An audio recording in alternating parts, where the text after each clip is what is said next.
আসসালামু আলাইকুম রহমতুল্লাহ। প্রিয় সপ্তম শ্রেণীর শিক্ষার্থী বন্ধুরা, গত ভিডিও ক্লাস পর্যন্ত আমরা মূলত আলোচনা করে শেষ করেছিলাম তোমাদের ইংলিশ পাঠ্য বইয়ের ইউনিট 4-এর লেসন 7 এক পর্যন্ত। সো আজকের এই ভিডিওতে আমরা সম্পূর্ণ নতুন একটা লেসন শুরু করতে যাচ্ছি, সেটা হচ্ছে লেসন 8। এটা হচ্ছে দ্য হোম মেকার 2 নিয়ে। সো আগের লেসনটা যেটা আমরা পড়েছিলাম লেসন 7, সেটা ছিল ফার্স্ট লেসনটা, যেটা ছিল দ্য হোম মেকার 1। সো চলো বন্ধুরা, আমরা বেশি কথা না বাড়িয়ে আমরা আমাদের ভিডিওর মূল আলোচনা সামনে এগিয়ে নিয়ে যাই। সো ফার্স্ট অফ অল দেখো, শুরুতেই রয়েছে তোমাদের এখানে কিওয়ার্ডস রয়েছে কয়েকটা, 3টা কিওয়ার্ডস রয়েছে, সেগুলো অর্থ আগে একটু আমরা জেনে নিই। প্রথম রয়েছে ফেভার। ফেভার শব্দের অর্থ হচ্ছে অনুগ্রহ করা। ওয়াইল্ডলি মানে হচ্ছে প্রচণ্ডভাবে, এবং গ্রেটিটিউড মানে হচ্ছে কৃতজ্ঞ থাকা। ঠিক আছে, সো এবার চলো প্রথম যে আমাদের টেস্টটা রয়েছে, অ্যাক্টিভিটি এ, read and try to find out why Najma and Joynul are quarrelling. Quarrelling মানে হচ্ছে ঝগড়া করা। মানে আমাদেরকে এই টেক্সটটা পড়তে হবে এবং খুঁজে বের করতে হবে কেন নাজমা এবং জয়নুল ঝগড়া করছে। One day Zainul look for work in his village and in the next village. ঠিক আছে, মানে একদিন জয়নুল কাজ খুঁজতেছিল তার নিজের গ্রামে, এবং পার্শ্ববর্তী যে গ্রামে ছিল সেই গ্রামেও কাজ করছিল। But his luck did not favour him. কিন্তু তার যে ভাগ্য ছিল, লাক মানে কিন্তু ভাগ্য, সো তার যে ভাগ্য ছিল, ভাগ্য তাকে অনুগ্রহ করেনি বা সহায় হয়নি। He was angry with everybody. He was angry with everybody, মানে সে প্রত্যেকের সাথে খুব রাগ হচ্ছিল। When he was back home, যখন সে বাড়িতে ফিরল, Najma fail to serve his meal. Najma ব্যর্থ হলো তাকে খাবারটা পরিবেশন করতে। That made him shout at Najma, এবং এই কারণে সে কী করলো, নাজমের উপর চিল্লাচিল্লি বা চিৎকার শুরু করে দিল। I had a severe headache and a fever. আমার মাথা ব্যথা ছিল এবং জ্বর জ্বর হয়েছিল। ঠিক আছে, এটা কে বলছে না, সেই নাজমা, নাজমা বলল। জয়নুল ওয়াজ ট্রেমলিং উইথ অ্যাঙ্গার। ট্রেমলিং মানে হচ্ছে কেঁপে ওঠা বা কাঁপতে থাকা। ঠিক আছে, উইথ অ্যাঙ্গার মানে জানোই রাগ, মানে জয়না রাগে কাঁপতে থাকলো। The cooking is almost done. তো নাজমা বলতেছে আবার যে রান্না প্রায় শেষ হয়ে গেছে। Wash your hand and feet, I will bring the food soon. তুমি তোমার হাত এবং পা ধুয়ে নাও, আমি খুব শীঘ্রই তোমার খাবারটা নিয়ে আসতেছি। She said soon it will take ages. Joynal shouted widely, মানে এটা এখন সুন, মানে সে বলতেছে শীঘ্রই, এটা খুবই দেরি হয়ে গেছে। তারপর জয়নুল আবার প্রচণ্ডভাবে কী করতেছিল, চিল্লাচিল্লি বা চিৎকার করতেছিল আর কি। সো এরপরে পার্টটা যদি আমরা দেখি, কি অংশটা যেটা রয়েছে, what do you do the whole day at home.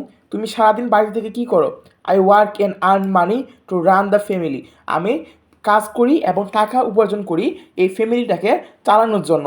You can't even cook my meals in time. তুমি কি এতটুকু পারতেছো না যে আমার জন্য সময় মতো খাবার রান্না করবা?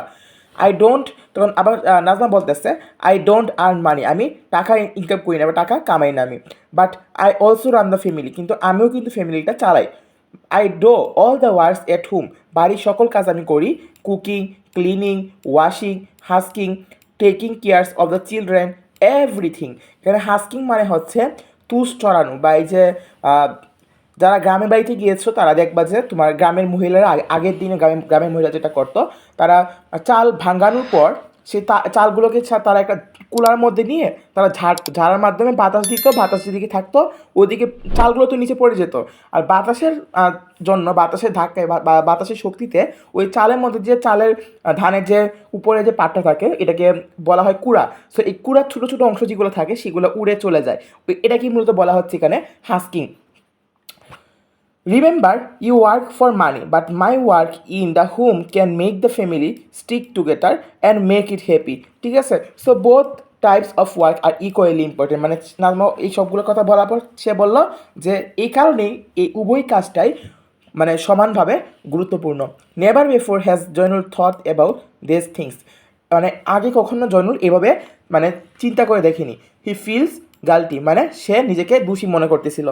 Never before has he looked at Najma with so much admiration and gratitude. ঠিক আছে, এর আগে জয়নুল কখনোই নাজমার দিকে এরকম কৃতজ্ঞতা বা সম্মান নিয়ে কখনোই তাকায় নাই। ঠিক আছে, সো এটা আশা করি এই টেক্সটটা তোমরা বুঝতে পেরেছো, এটা ছোটো একটা টেক্সট ছিল।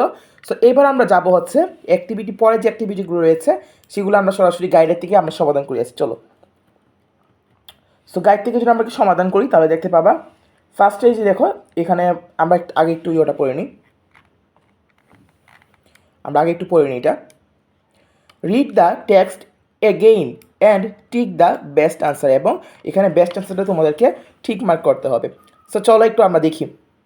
Zainul was angry with everybody because, মানে জয়নুল সবার সাথে রাগ করছিল, কেন? কারণ হচ্ছে he was looking for work in his village in the next village, he was hungry and Najma could not cook food at the proper time, he did not find any work in his village in the next village. So এখানে তিনটা আনসারই হচ্ছে, কিন্তু আমরা best আনসারটা দেখাবো, সেটা হচ্ছে C নাম্বারটা। ঠিক আছে, সি নাম্বারটা।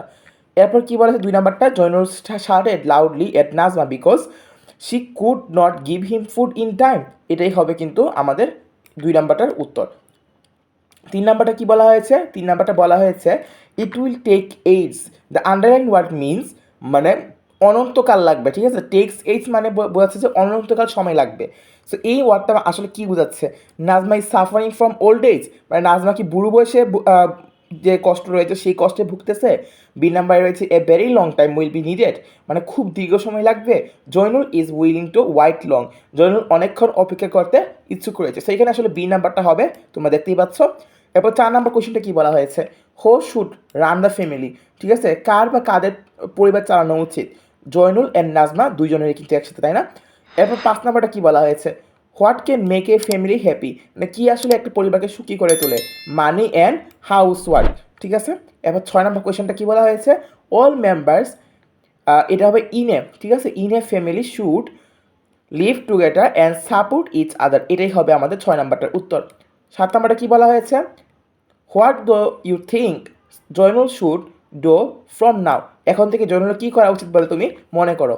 ঠিক আছে, হি শুড, তার উচিত, work harder to earn more money, not waste any time doing house work, help Najma with her work when he can, তাহলে এটা হবে সি নাম্বারটা।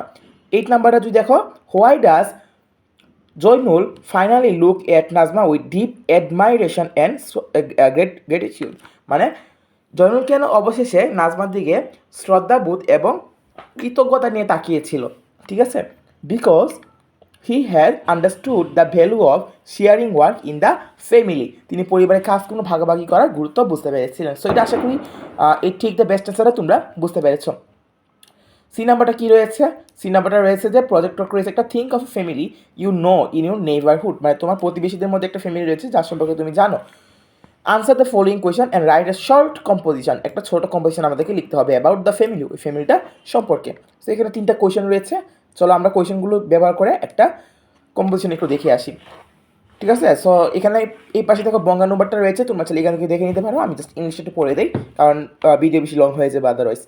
Family is a way to keep social bondage, it is a group consisting of one or two parent and their children, consisting শব্দের অর্থ হচ্ছে গঠন হওয়া বা গঠিত হওয়া। ইট ইজ অফ 2 টাইপস, এটা 2 রকমের। There are nuclear family and extended family, ঠিক আছে, মানে একটা হচ্ছে তোমার ছোটো ফ্যামিলি এবং একটা হচ্ছে বড় ফ্যামিলি বা যৌথ family. However I know a family in my neighbourhood, আমার এলাকায় একটা ফ্যামিলিকে আমি চিনি। There is a signboard in front of the house of the family, Emma Castle, the in letter of gold, মানে স্বর্ণাক্ষরে লেখা। ঠিক আছে, so there are 6 member in the family. Mrs Rita is a housewife, she is 40 years old. Her husband, Mr.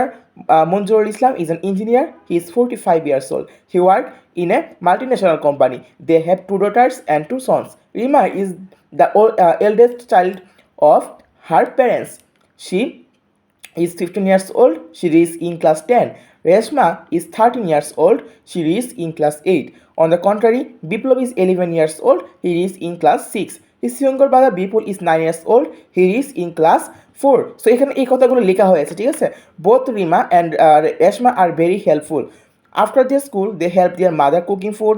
Rima cleans the floor of the house and Reshma cleans yard. Both of them wash clothes in the house. They also iron their clothes together.